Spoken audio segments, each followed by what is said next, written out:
पढ़ेंगे। मध्य रात्रि का सूर्य दिखाई देता है कहाँ पर? उत्तर ध्रुव पर। मध्य रात्रि का सूर्य दिखाई देता है उत्तरी ध्रुव पर। पक्षियों का महाद्वीप के नाम से जाना जाता है दक्षिण अमेरिका। सुमेलन करेंगे हम लोग। नियाग्रा प्रपात कहाँ है? न्यूयॉर्क राज्य में। हजारों झीलों की भूमि जो है फिनलैंड को कहा जाता है। एफिल टावर पेरिस में है। विश्व की छत पामीर को कहा जाता है। अंध महाद्वीप जो है अफ्रीका को कहा जाता है। मोतियों का द्वीप या फारस की खाड़ी का मोती जो है बहरीन को कहा जाता है। धूम्र नगर के नाम से जाना जाता है शिकागो। पूर्वी समुद्र की स्वामिनी कहा जाता है श्रीलंका को। दक्षिण अमेरिका का वह नगर है जो अपनी चौड़ी सड़कों के कारण अमेरिका का पेरिस कहा जाता है, तो कहा जाता है ब्यूनस आयर्स को। संयुक्त राज्य अमेरिका का वह राज्य जिसको ब्लू ग्रास स्टेट भी कहा जाता है वह है केंटुकी। ब्लू ग्रास स्टेट कहा जाता है केंटुकी को। तुर्की का वह नगर जो पश्चिम का द्वार कहलाता है इस्तांबुल। पश्चिम का द्वार कहते हैं इस्तांबुल को। वह देश जिसको श्वेत हाथियों की भूमि कहा जाता है वह है थाईलैंड। श्वेत हाथियों की भूमि थाईलैंड। सूर्योदय का देश नाम से प्रसिद्ध है जापान। झीलों की वाटिका कहा जाता है फिनलैंड को। शहरों का शहर कहा जाता है वेनिस को। स्वर्ण द्वार का नगर कहा जाता है सैन फ्रांसिस्को को। पूर्व का मैनचेस्टर कहा जाता है ओसाका या जापान को। पर्ल ऑफ साइबेरिया कहा जाता है बैकाल झील को पर्ल ऑफ साइबेरिया कहा जाता है। प्रातःकालीन शांत स्थल कहा जाता है कोरिया को। अब हम लोग जल मंडल के बारे में पढ़ेंगे। सबसे गहरा सागर कौन है? दक्षिण चीन सागर है।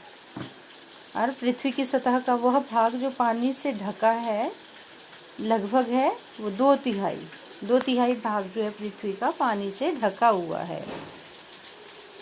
समुद्र तल पर पृथ्वी के केंद्र के सबसे निकट स्थान है उत्तरी ध्रुव। समुद्र तल में पृथ्वी के केंद्र के सबसे निकट है उत्तरी ध्रुव। डेटम रेखा है समुद्र तल की क्षैतिज रेखा जिससे ऊंचाई तथा गहराई को माप सकते हैं। हमारे जल मंडल का सबसे बड़ा भाग कौन सा है? प्रशांत महासागर जो है सबसे बड़ा भाग है जो हमारे जल से भरा हुआ है। प्रशांत महासागर जो है सबसे बड़ा है महासागर है। उत्तरी और दक्षिण अटलांटिका महासागरीय द्रोणियों के मध्य से गुजरता हुआ हिंद महासागर द्रोणी और फिर ऑस्ट्रेलिया तथा अंटार्कटिका के बीच से दक्षिण प्रशांत महासागरीय द्रोणी में प्रवेश करने वाला कटक है मध्य महासागरीय कटक। 90 ईस्ट रीज स्थित है हिंद महासागर में। भूमि में गुरुत्वाकर्षण जल रहता है -1/3 एटमॉस्फेयर से कम तनाव पर। यह सत्य है कि पृथ्वी ग्रह पर उपयोग के लिए उपलब्ध अलवण जल जो है मीठा पानी कुल प्राप्त जल की मात्रा के लगभग 1% से भी कम है। जितना पृथ्वी पर पूरी पृथ्वी में जल है उसका सिर्फ जितना हम लोग पीने के लिए यूज़ करते हैं वो सिर्फ 1% से भी कम यूज़ करते हैं। हमारे उपग्रह में मृदु जल की सर्वाधिक मात्रा है महाद्वीपीय एवं पर्वतीय हिमनदियों में।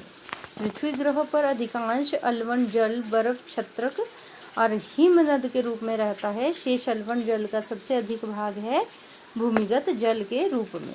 सागरीय नितल का सबसे विस्तृत भाग कौन है? गहरे समुद्रीय मैदान।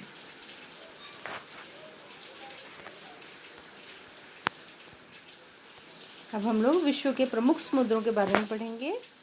टर्की में है काला सागर या भूमध्य सागर के मध्य।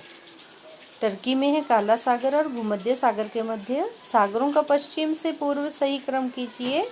पश्चिम से पूर्व में सागर हैं भूमध्य सागर, काला सागर, कैप्सियन सागर, अरल सागर। आंतरिक सागर है कैस्पियन सागर। जिस महासागर से सारगैसो संबंधित है वह है उत्तरी अटलांटिक। सारगासो समुद्र की विशेषता है विशिष्ट समुद्री वनस्पति। इटली, सिसिली, सर्डिनिया एवं कोर्सिका के घिरे सागर का नाम है टेरहेनियन सागर। अरल सागर के कितने स्पर्श होते हैं कजाकिस्तान एवं उज्बेकिस्तान को। वह अफ्रीकी देश जिसकी सीमा भूमध्य सागर से नहीं मिलती है वह है चाद।